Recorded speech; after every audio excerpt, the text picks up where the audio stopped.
দুপুর 12টায় আখেরি মোনাজাতে শেষ হবে মাওলানা জোবারপন্থীদের বিশ্ব ইজতেমার দ্বিতীয় ভাগ। টঙ্গীর তুরাগ তীরে এবার 2 ভাগে ইজতেমার আয়োজন করে জোবারপন্থীরা। প্রথম ভাগ শেষ হয় 2রা ফেব্রুয়ারি, দ্বিতীয় ভাগ শুরু হয় 3রা ফেব্রুয়ারি। আর আগামী 14 থেকে 16 ফেব্রুয়ারি মাওলানা সাদপন্থীদের ইজতেমা আয়োজনের কথা রয়েছে। এ পর্যন্ত ইজতেমা ময়দানে মৃত্যু হয়েছে 9 জন মুসল্লির।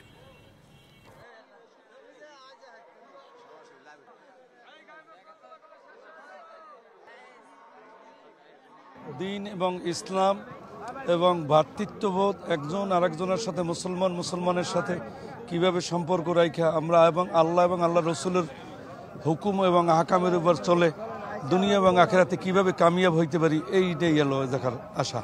এই দেশে যারা আমরা মুসলমান বসবাস করি, সব ভেদাভেদ বলে আমরা সকলেই দাওয়াতি কাজের সাথে, আমলি কাজের সাথে সম্পৃক্ত হয়ে আমরা পরকালকে কামনা করি। এ বিষয়ে আরো বিস্তারিত জানাতে সরাসরি যুক্ত হচ্ছেন আমাদের সহকর্মী কামরুল ইসলাম। কামরুল, সকাল থেকেই তো আমরা দেখেছি দলে দলে মুসল্লিরা আসতে শুরু করেছেন। সেখানে 12টায় যেহেতু আখেরি মোনাজাত শুরু হবে, এই মুহূর্তে প্রস্তুতি কেমন দেখছেন? সামি, আপনাকে ধন্যবাদ। মহান রাব্বুল আলামিনের সান্নিধ্য লাভের আশায় আমরা দেখতে পেয়েছি ঠিক ভোরে ফজরের নামাজের পর থেকেই কিন্তু মুসল্লিরা এই টঙ্গীর যে বিশ্ব ইজতেমা প্রাঙ্গণ, সেই প্রাঙ্গণে আসতে আমরা দেখেছি। অনেক দূর দূরান্ত থেকেই কিন্তু মুসল্লিরা শুধুমাত্র আল্লাহ তাআলাকে সন্তুষ্টি করতেই কিন্তু তারা পায়ে হেঁটেও কিন্তু অনেককেই আমরা এখানে আসতে দেখেছি।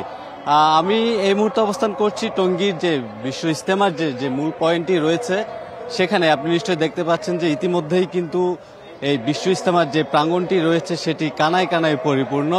অর্থাৎ ধর্মপ্রাণ মুসল্লিরা তাদের মনোবাসনা পূর্ণ করার জন্য আল্লাহ তাআলার সান্নিধ্য লাভের আশায় কিন্তু তারা এখানে এসে উপস্থিত হয়েছেন। মাঠের অলরাউন্ডার আমি, আর ঘরের অলরাউন্ডার টাইলক্স।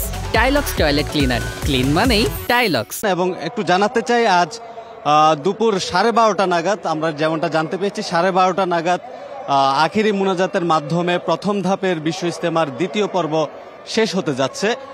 এই মুহূর্তে বয়ান রাখছেন হিন্দুস্তানের মাওলানা আব্দুর রহমান। তিনিই কিন্তু গুরুত্বপূর্ণ বয়ান রাখছেন এবং এখানে আগত যে মুসল্লিরা রয়েছেন তারা বেশ মনোযোগ দিয়েই কিন্তু বয়ান শুনছেন। আর আরেকটি বিষয় জানাই যে 12:30টার দিকে যে আখিরি মুনাজাতটি রয়েছে সেই মুনাজাতটি পরিচালনা করবেন বলে আমরা জানতে পেরেছি যে হাফেজ মাওলানা জুবায়ের আহমেদ। তিনি এই বিশ্ব ইজতেমার প্রথম পর্বের দ্বিতীয় ধাপের যে আখিরি মুনাজাতের যে অনুষ্ঠান সেটি আজকে এখানে পরিচালনা করবেন বলে আমরা জানতে পেরেছি। তো এই পর্যায়ে একটু জানাই, সকাল থেকেই কিন্তু বেশ কষ্ট হলেও কিন্তু ধর্মপ্রাণ মুসল্লিরা কিন্তু ইজতেমা প্রাঙ্গণে এসে তারা এখানে যে ধর্মীয় রীতি রেওয়াজ রয়েছে, তসবিহ পাঠ সহ, কোরআন পাঠ সহ তারা সেগুলো করছেন।